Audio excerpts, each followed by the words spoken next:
What a field day for the heat down there.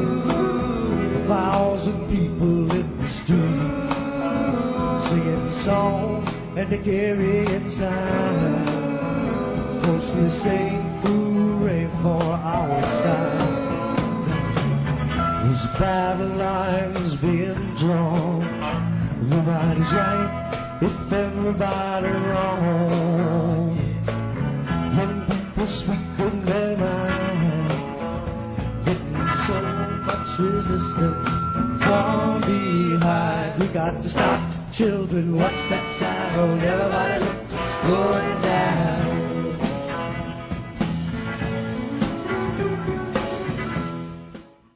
Hello, everyone. This is Lauren Steiner, and I want to welcome you to tonight's edition of The Robust Opposition. This is actually the third in a series of shows I've done on China. The first one was with Arnie Psyche and Topita Chow called Is China the New Boogeyman?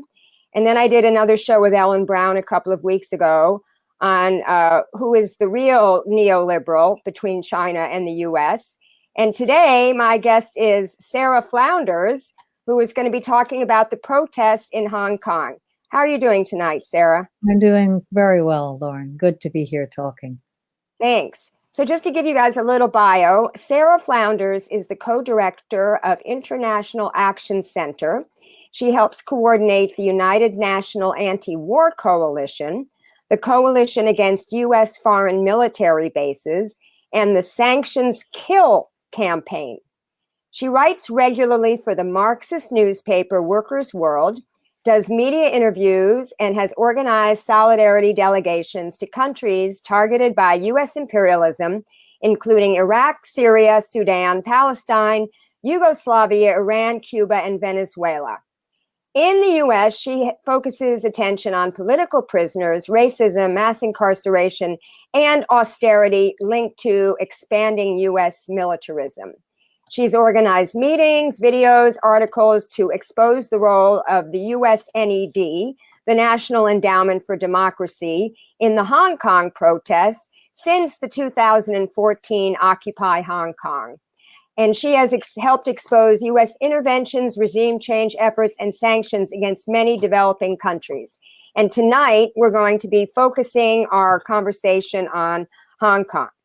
So first, let's get right into it, Sara. I was a history major in college, and I think it's very important for people to, in order to understand what is going on in the present, to understand how we got there.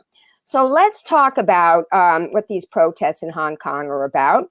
And let's talk about how long Hong Kong and China, which Hong Kong is a part of, was subjected to British colonialism. What happened during the Opium Wars? Why did they call the years of British rule the century of humiliation? And what happened to Hong Kong after the Chinese Revolution in 1949? So that's a big period of history, but we need to go over it, even if only briefly. U.S. and Britain and the major imperialist powers have been deeply involved in China for several hundred years, and in the most aggressive military stage since the Opium Wars. China was a highly developed, lucrative trade market. Everyone in the West wanted the products from China. The silk, the porcelain, the gold, the silver, the teas, all of the different products, the spices of China. And the merchants who were trading could trade only in silver. How to get that silver. And what became a real trade in opium there was a huge industry established in colonial, by British colonialism in India. And that opium was brought into China through Hong Kong, through a magnificent port on the South China Sea. Now, really, that opium, the Chinese Empire, was an empire at the time, felt that this was very damaging and addicting to millions of people. And they tried again and again to stop it and to ban it. And finally, ordered it burned. And hundreds of tons of opium were burned from the warehouses of US and British, particularly British merchants. They retaliated by bringing warships, mobilizing a huge armada of warships against China in what was called the First Opium War, and then again in what was called the Second Opium War. And those wars were the gunships, which were far superior to the military equipment of China, blasted the Chinese Navy literally out of the water, sailed inland to all the major inland rivers, Pearl River, Yangtze, Yellow River of China, the coastal waterways, seized the tax collection, burned the summer palace, and so on, really looted imperial China, and demanded China pay reparations for the opium they had burned and open their ports to the merchants of the West. So China was forced to concede. This was at the very time that the looting of Africa was going on, the wars against the indigenous people of the US was going on. So we're talking about an aggressive, historic period of empire building and war against indigenous people of the Americas, of Africa, and certainly of Asia, both India and China. In China, it continued again and again with one treaty and concession after another until China ended up absolutely in the midst of famine, civil war, and wars by all different collaborators of all these contending powers, all making demands on China, and financial demands. Any merchant that didn't agree. The US built an entire navy of inland ships that were in China for 130 years. Today, we're never taught that there were Chinese Marines stationed there were US Marines stationed in China for 130 years. Where is that mentioned today? And yet, that is the role that was aggressively paid in China. The opium of the British came from India, the opium of the US came from Turkey, and it was forcibly sold in every major Chinese city.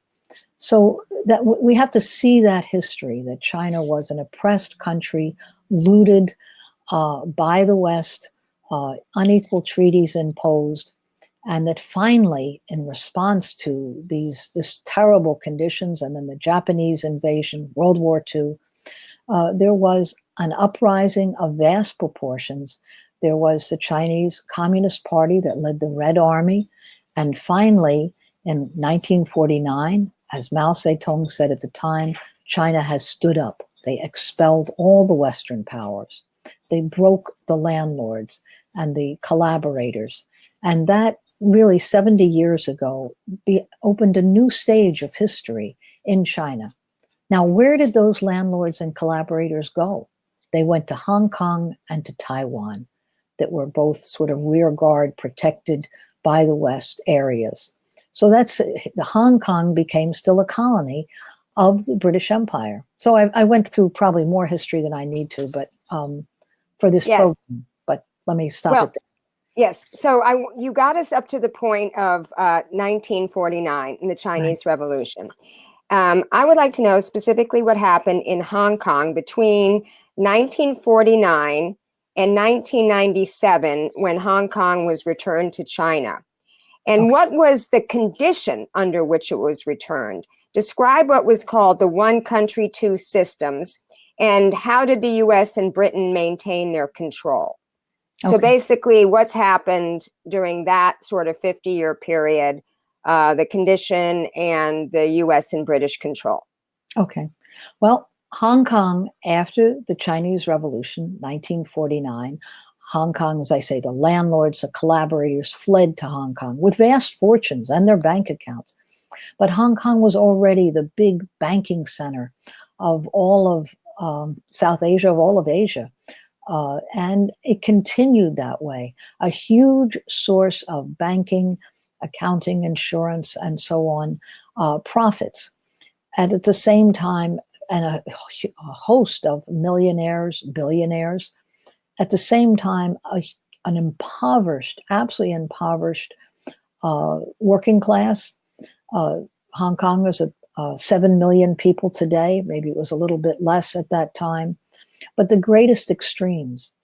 And it continued as a British colony, no democracy whatsoever. It was a British colony administered, no elected government, no political or rights. The only thing that was guaranteed was capitalist property rights.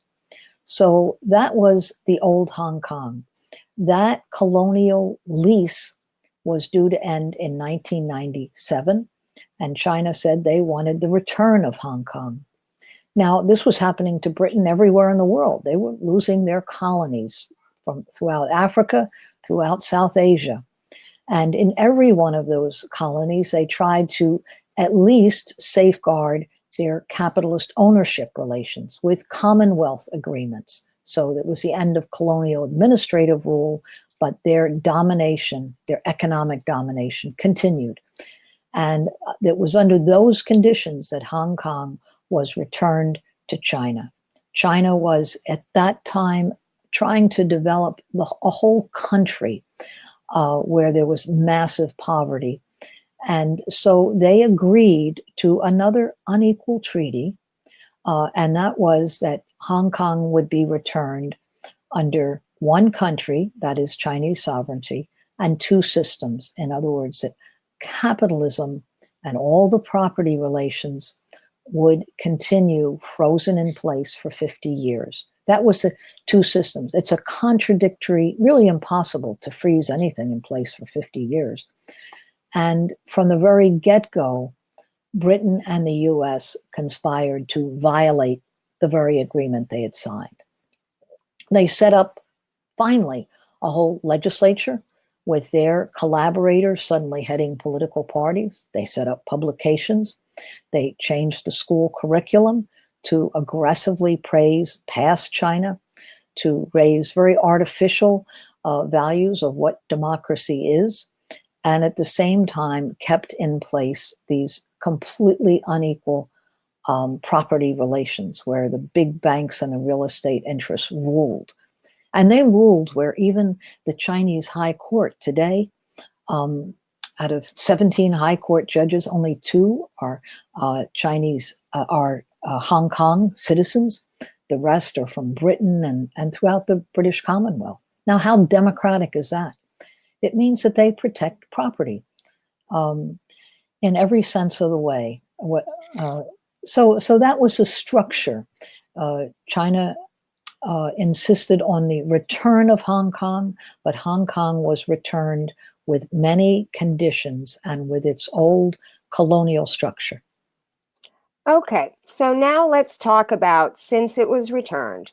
Since 1997, let's talk about the progress in Hong Kong economically, or I should not say, well, the progress in China, and contrast that with what still is the biggest problem in Hong Kong economically. All right. The progress in China is absolutely stunning. Every single year since 1949, economic growth has gone up and up and up. There has not been an economic collapse such as we live with every 10 years under capitalism here in the West. There have been tremendous campaigns for literacy, for healthcare. Now, it's an uneven process because China was so poor and they were totally blockaded and sanctioned. They couldn't import a paperclip for 30 years, completely blockaded by the West. Until 1979, under Deng Xiaoping, there was an opening to the West of allowing investment in China, a guaranteed return of profits. And in return, China was to get the technology. In other words, you set up a factory in China. After 20 years, it belonged to China. There were agreements like that were signed.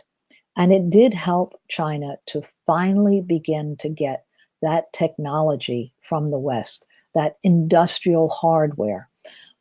And it made a further dramatic change.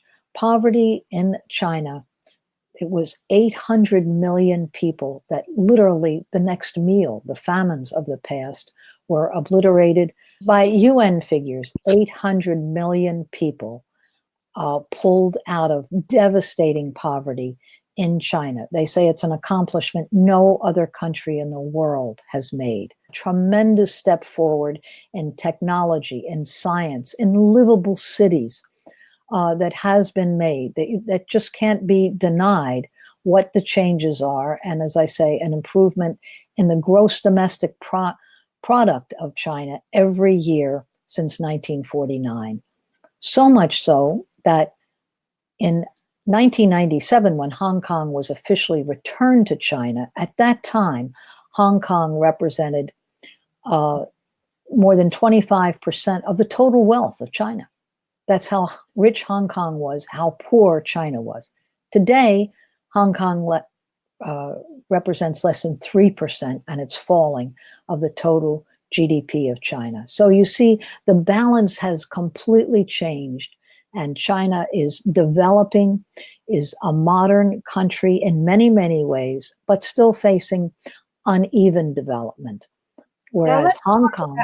Yeah, okay, I was just going to get you there. Let's talk about Hong Kong and Hong how Kong is frozen in place with poverty going up and up and up. Now 20% of the population is considered completely impoverished. 200,000 people live in what are like dog kennels, literally cages, stacked 2 and 3 up in little tiny rooms. You really have to picture these cages in Hong Kong where a couple 100,000 people live, and that's people who can pay rent. There's also homelessness in Hong Kong growing, and at the same time, multimillionaires, higher than any other country in the world, more multi-millionaires, billionaires living in Hong Kong. So there is this contrast, and it's all protected by laws put in place by the British Empire. Now, there's some sort of index, I think. Milton Friedman, we all know him as the father of neoliberal economics, part of the Chicago Boys School of the University of Chicago Economics Department. There's some sort of index that that Hong Kong is like free market on steroids, because they have low taxes, light regulations, strong property rights, business freedom, and openness to global commerce. So that this is a neoliberal's wet dream, this place. Apparently there's 93 billionaires, which is the second most of any country. So let's get to the protests that started in June. Let's talk about the stated reason for the protest, which is this extradition bill they wanted to pass. Before we talk about what the real reason is and what's keeping them going now that that extradition bill has been dropped. Tell us about the extradition bill. Well, the extradition bill was one of the things left pending when this one country, two systems agreement was arrived at, to be settled later. But China was guaranteed that on all matters of foreign policy, they would have the say. And clearly, extradition to other countries is a foreign policy matter. There was a Taiwanese millionaire who murdered his pregnant girlfriend and escaped to Hong Kong. His family, the Taiwanese government, demanded his return, and Hong Kong didn't have an extradition agreement to return him to Taiwan. But this became an uproar in the media, because there are so many real criminals from throughout Asia and corrupt, you could say hoodlums who have found refuge in Hong Kong and can't be extradited back to the countries where they're facing charges. Now, this was distorted into saying that people involved in movements in Hong Kong would be extradited to China. That was never even raised, and it was guaranteed that there wouldn't be any question of extradition unless somebody was actually guilty of very particular crimes for which they faced years in prison. So it was never meant as a political weapon, but that was whipped up again and again in order to make the young people of Hong Kong feel threatened. So that became a source of demonstrations. so much so that Hong Kong withdrew. Now, I don't know of a city anywhere in the world that has their own extradition agreement. So in that way, Hong Kong is unique. Certainly, New York or San Francisco or Los Angeles doesn't have their own extradition. This is a national issue. But it has been withdrawn in Hong Kong, but the demonstrations continue because that was never really the issue. Okay, so you say that this is an example of the use of soft power by the Western world. And the specific type of soft power is reminiscent to you of a color revolution that we've seen in other countries. Talk about what soft power is and color revolution, what defines that, and give the viewers some examples of where this has been done before we talk specifically about what's happening in Hong Kong. Okay, soft power means short of U.S. invasions, military bombs, which they've certainly used, tanks, aircraft carriers, and so on, nuclear threats and whatnot. Soft power is using CIA and such things, assassination threats, and economic destabilization to overturn a government or to impose changes that the US government wants to see. Now, there were big scandals in the 1980s when many, many journalists and organizations around the world were found to be funded by the CIA covertly. So much so that it led to the demise of these organizations. And the US set up at that time what they called the National Endowment for Democracy that would make public grants in the name of democracy to organizations they favored in countries all over the world to influence soft power. Now, Alan Weinstein, who was a founder of this National Endowment for Democracy, former CIA official, bragged that this organization, the NED, would do what the CIA had done in an earlier time. This isn't speculation. He raised this in a 1991 interview with the Washington Post. So it's a known fact, and it is the way the National Endowment for Democracy functions. They have public, you can read their grant proposals, you can read the amount of money and who they give it to, and they have given tens of millions of dollars to a whole series of organizations in Hong Kong, from unions to journalist associations to student associations, all in the name of democracy. There are 37,000 registered NGOs, non-governmental organizations, in Hong Kong today. They have a staff of tens of thousands. You can imagine 37,000 registered NGOs. This means hundreds of thousands of people who have a purpose. They get education, training in the West, cultivated in all kinds of ways. As is there's also funding to schools, to churches, to all different groups that come through Britain and through the US. It's not only NED. When NED sort of certifies an organization, they also then get funding from the Rockefeller and Soros and Ford Foundation and other big corporate foundations, because they have a safe message. Sometimes they do good programs. Sometimes they draw in idealistic youth, but they are shaping them to see Hong Kong as a center of democracy, of freedom.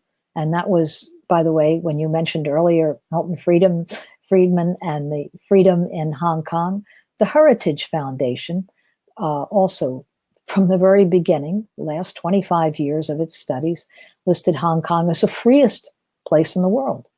And that means capitalist freedom, because there's no control on the capitalist in Hong Kong. That's what freedom means to them. And democracy means the same thing.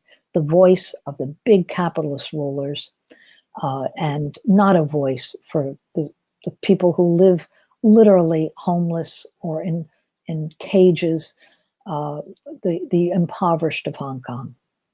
Well, it's really very cynical when you think about it, how they're promoting this as being about democracy, when it's really about making that area safe for imperialism and capitalism, because they're pretty much having their clocks cleaned by China right now.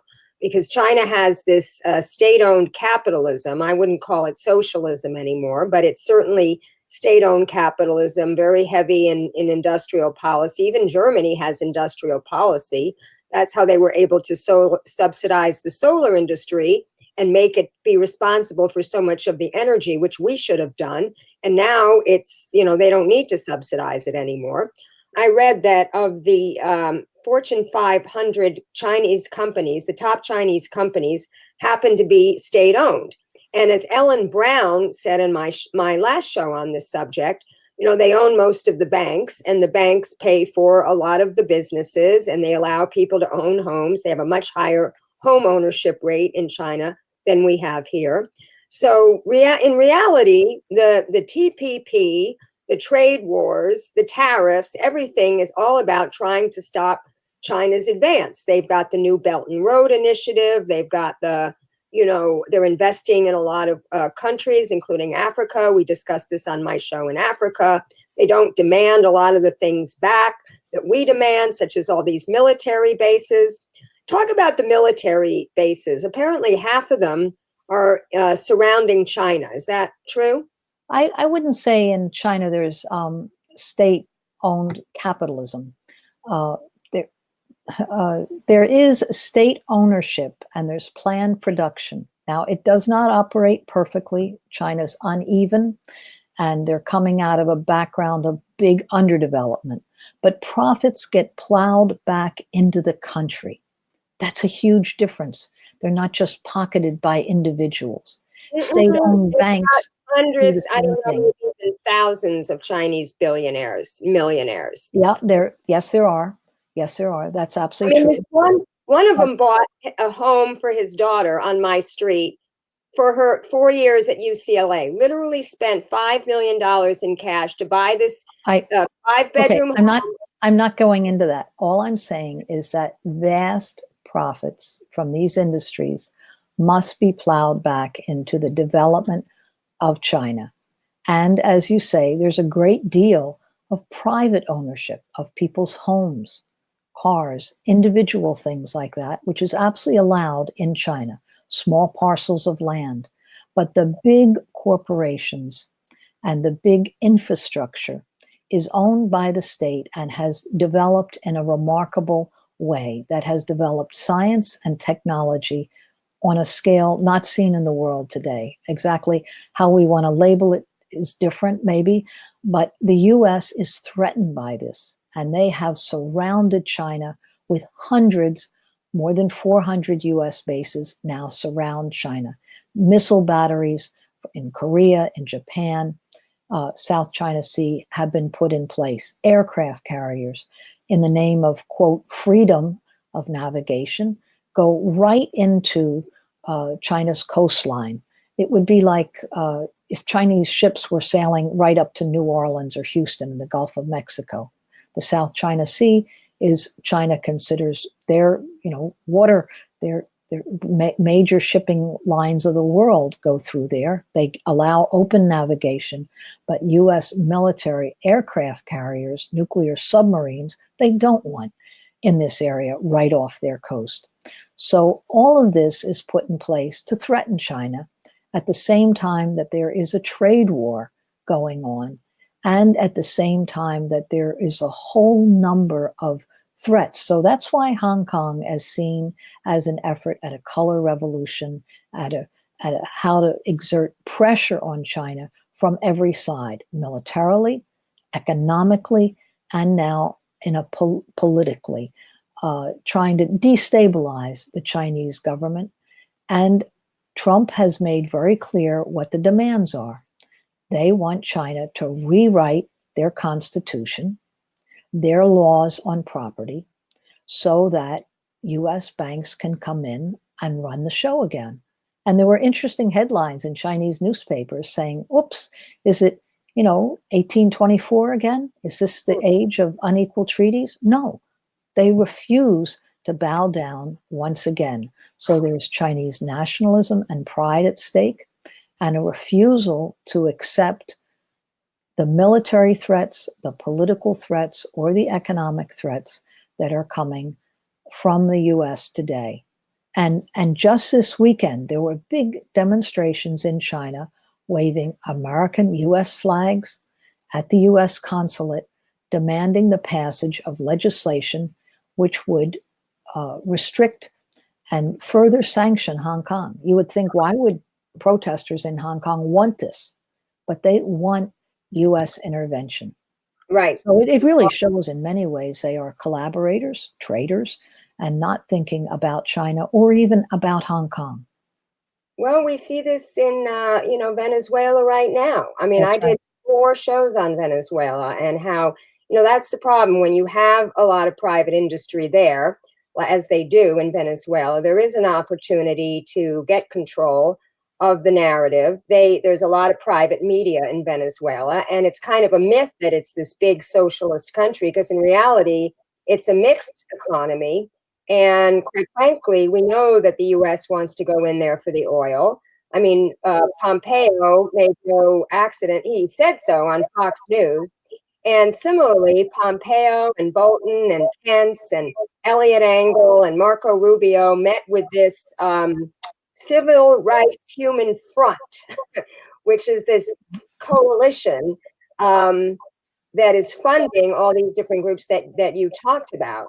So let's talk about the nature of the protests themselves, okay? We have a lot of protests in this country. We have a lot of other protests in abroad, and they're not covered nearly as much as, these Hong Kong protests. Talk about what the protests are like and how the Western media is portraying them.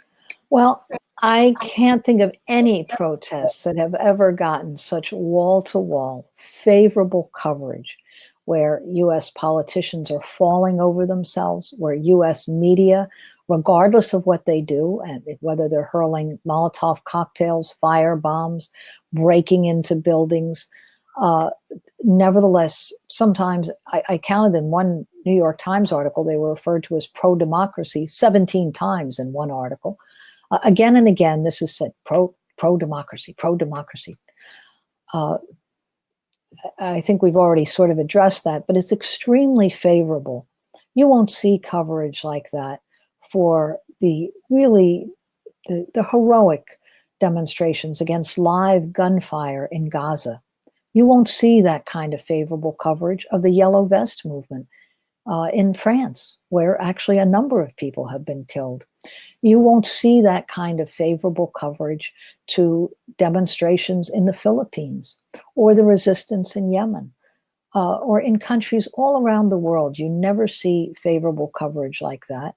And you could look at what the US government and every state and city in the country did to the Black Lives Matter movement and did to the Occupy movement. They were shut down right quick. There's more than one police killing a day in the US. And you could look at all these demonstrations in Hong Kong, even with every form of violence, there's been no killing at all. Now and at the same time, they're always referred to as the violence of the police. They show in very scripted ways coverage which shows the police battling these poor demonstrators who are wearing helmets and gas masks that are distributed free to demonstrators. Who's supplying this level of equipment? So there are so many questions, but clearly there is great favoritism in the US and British and in all the Western media to the demonstrators in Hong Kong, such as there is not toward any people's movement that I know of anywhere else in the world. Now, what motivates 1 million people to come out on the streets? We talked about this in the pre-interview. What motivated people in the US to vote for Trump? Can millions of people? That doesn't make it legitimate. That doesn't mean we support it. There are millions of people right here in the US that will insist that this is the freest, most prosperous, richest country in the world. And you can say, well, mass incarceration rates exceed any country in the world, or that poverty is growing, or that life expectancy in the US is now lower than in Mexico. You could give all these figures, and millions of people will still believe this is a center of freedom, great democracy, and wonderful prosperity for everyone. So the media is a very powerful tool in shaping perceptions, and especially in dividing people and making people feel threatened by the other. Millions of people are being trained to feel threatened by desperate migrants coming to the US. So certainly in Hong Kong, great attention has been put to educating a whole generation to see past colonial rule as being a golden age, to see it as a very free and prosperous, wonderful time, and to see China's remarkable development next door as threatening and monstrous. So we shouldn't be surprised. There is a movement in Hong Kong. It's large. That's absolutely true. There's also a large number. They've done all sorts of polls. More than half the population doesn't agree with the demonstrations, 60, 70%. But they're sort of like the silent majority that exists. Unless they're mobilized to fight against the capitalists in Hong Kong and to really talk about the real issues, then they just remain a silent majority. And if I would really criticize China for that they kind of abided by this two systems, one country. They were just going to leave the capitalists in place. And they didn't take into account, they were so busy trying to build their own country, they didn't take into account what the US and Britain were doing with the educational system and the young in Hong Kong. So now they have a real weapon that's being used against them.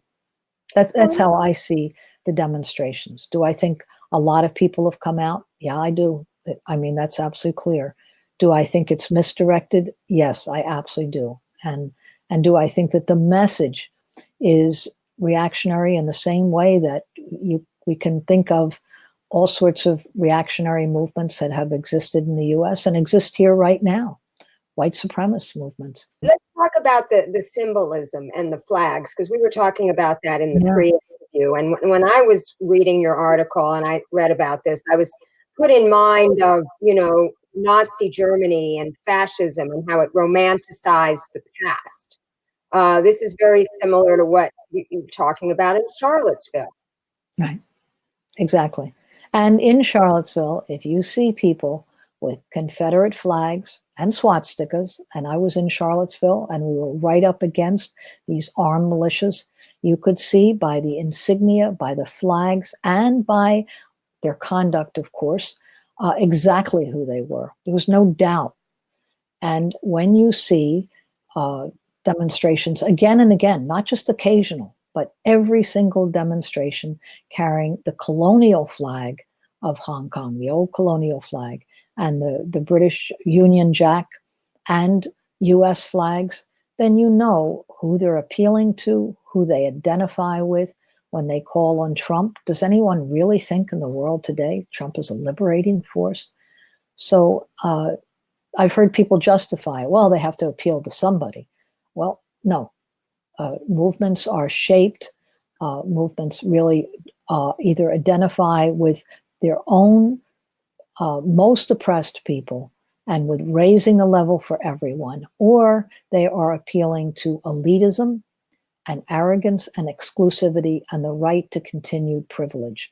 And it's very clear in Hong Kong who this movement is appealing to, where it really comes from. I mean, these are the most privileged youth. They are angry. They don't have a future. They don't see much future in Hong Kong today. It wasn't the glorious role that it played in an earlier time, rich compared to China. They want that returned. So that's the character. Are they angry? Yes, because Britain even handed out several 100,000 passports to the citizens of Hong Kong, that they would be a certain level of British protected citizen. But they find out now that doesn't give them entry into Britain. No, it's just a piece of paper. It doesn't give them entry into any country in the world now. And they've been educated to be hostile to China. So where does that leave them?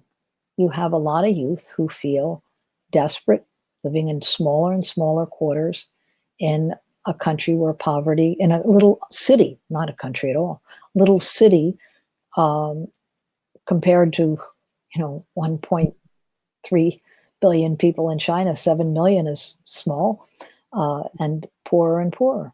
So they're angry, they're frustrated, they're alienated, but it's not a progressive movement, and it should not be heralded or looked to here as a liberating force. It's not. Now, I just have two more questions. Didn't you say that there were counter protests in favor of China? You mentioned that many of the people are apathetic, but I thought I read that there was some counter protest. There were large counter protests. They said several 100,000 in Hong Kong that were mobilized in the response to these demonstrations. I think that has to happen on a much larger scale. And actually, there were pro-China demonstrations, largely by Chinese youth, that took place in London and Toronto, Vancouver, New York, Sydney, Australia, all around the world. I think it was 3 weeks ago, that had spotty coverage. It certainly didn't have the coverage that the Hong Kong protests have had. It didn't have any news media images, even though they carried Chinese flags and had a lot of slogans about Hong Kong being part of China, and so on. Now, but that wasn't the message that the corporate media wants to put out there. And this ties into my final question, which is the subject of your latest article, which is Google and Facebook taking down all these sites. Can you talk about that? Yeah, that's so interesting, because here we hear this is about freedom and democracy, and yet Google is willing to just shut down hundreds of YouTube and a couple of 100,000 Twitter accounts, which they claim could threaten a couple of 100,000 of the Twitter accounts hadn't done anything yet. But any of the YouTube sites which gave a message that could question the credibility of pro-democracy demonstrations in Hong Kong. In other words, if you say, which I'm saying, and maybe that's why our broadcast broke today, but I'm saying it loud and clear, this is National Endowment for Democracy funded, USAID funded. That is now considered counter and a reason for Google to shut down accounts that say this, if they in any way can charge it comes from China. Now, clearly, this Facebook interview is coming from California, and I am in Jersey City, so it's not. But they certainly wanted to try to undercut that message and just claim, oh, this is just all Chinese propaganda. But in fact, the NED funding, anybody can look it up on their own. You can just Google it in, and you'll see all the funding of a whole number of different organizations that are initiating and organizing the demonstrations. So Google doesn't want that message to get out. Why? Because this is corporate power at its height.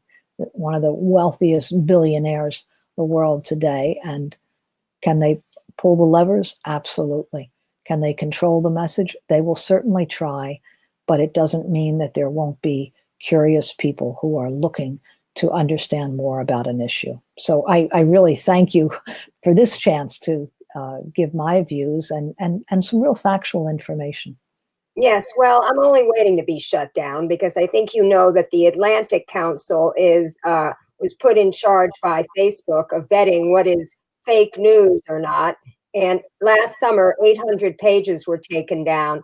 Many of them independent media sources, such as VenezuelaAnalysis.com, Right. not even funded by the Venezuelan government, Right. and we took that down. It's back up now, fortunately, but it's very scary what's happening. There are bills in the Congress that are going to criminalize dissent, and we live in very scary times. It won't end people's ability to get around information and find it, but it is an effort to shut down information that millions of people get, and it should be fought tooth and nail every step of the way. Yes. Well, thank you very much, Sara. I really appreciate your coming on my show. I've been promoting your website, where your articles that have informed me on this subject are featured. I was in Venezuela. It really was one of the most heartening examples that these soft power efforts at color revolutions can be resisted with great determination, with real people mobilization, and that even when a country is absolutely sanctioned, that they can't import a bean at this point, any piece of equipment, and yet they've set up a whole ministry of urban agriculture to feed people. They've set up all kinds of resistance to continue in the face of this war against the whole people. And it's part of the reason, actually, China has sent a great deal of aid, as have a number of other countries. They're defying the US on this. So there's all kinds of resistance around the world that are just breaking out and identifying with that, and with the ability of people's movements to speak to each other, because Google can shut down information, but we should realize that there's social media in China that has more than 1 billion subscribers, and they are talking among themselves, trading information, and that also reaches the world. Okay, great. Thank you so much for being on, Sara Flounders. And thank you for all that you do, Lauren. Bye-bye. Okay. So now I'm going to promote my next show on Sunday, which is going to be a real doozy, talking about the resistance. We all know that the Sunrise Movement and the Extinction Rebellion movement have been doing a great job being out in the streets, forcing climate change debates, supporting the global climate strike. Greta Thunberg came over here on a ship because she refuses to fly. And my guest on Sunday is going to talk a little bit about some of the financing behind that.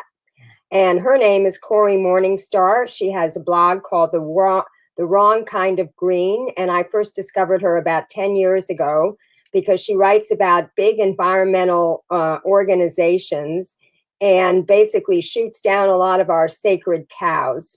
And she shows how even some of these great movements that we all know and love can be co-opted unwittingly by, in this case, environmental capitalism, if you will. And she did an amazing 6-part series on this that I'm going to talk to her about on my show on Sunday. So if you're watching me for the first time, please follow me here on Facebook, where I do my show live a couple times a week.